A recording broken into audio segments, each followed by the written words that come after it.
안녕하세요. 김익현 변호사라 합니다. 발송송달 설명드리기 위해서 어제 보충송달, 유치송달 설명드렸어요. 보충송달은 가족이나 직원에게 주는 것, 유치송달은 안 받으면 던져놓고 오는 것이라고 설명드렸어요. 헌법재판소가 윤 대통령 탄핵 사건을 신속하게 하려고 혈안이 되어 있어 발송송달로 처리한 일이 있었어요. 그런데 발송송달은 언제 가능할까요?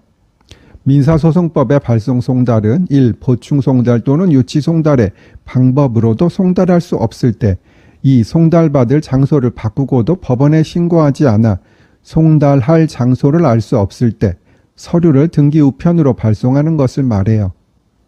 그리고 발송송달을 하면 발송한 때 송달된 것으로 봐요.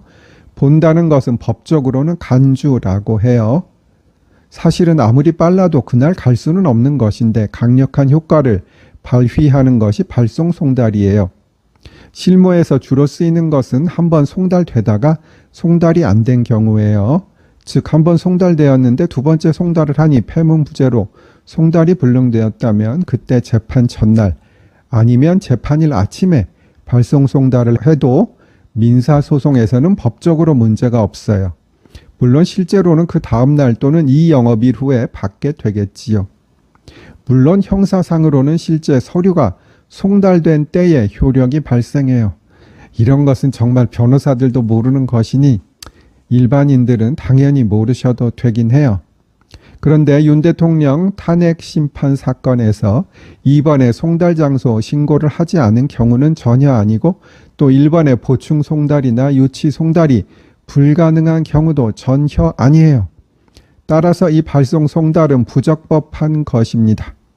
그런데 헌법재판소에서는 발송 송달을 하면서 그 근거로 대법원 98모 53 판례에 따라 효력이 발생한다고 강변하고 있는데 이 판례도 똑같이 보충 송달 또는 유치 송달이 불가능한 경우에 발송 송달을 하라고 되어 있어요.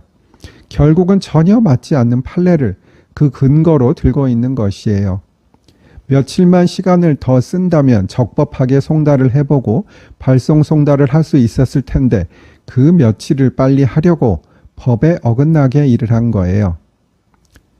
주진우 국회의원이라고 계세요. 변호사 꽤 하셨고 제가 보는 우파 변호사 유튜버 중에서는 제일 감정에만 호소하지 않고 팩트로 좌파를 비판하시는 것 같아요.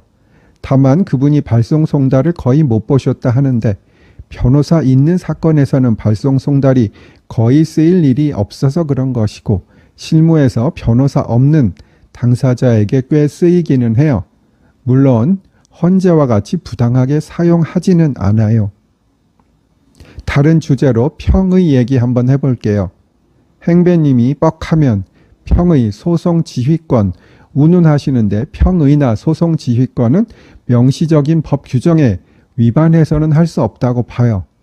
그런데 지금 헌재에서는 정말로 원님 재판보다도 못한 내 마음대로 재판을 하고 있고 그 근거로 편의, 소송 지휘권, 헌법재판의 성질 이런 추상적인 근거를 대고 법은 지키지 않으며 제멋대로 재판을 하고 있지요.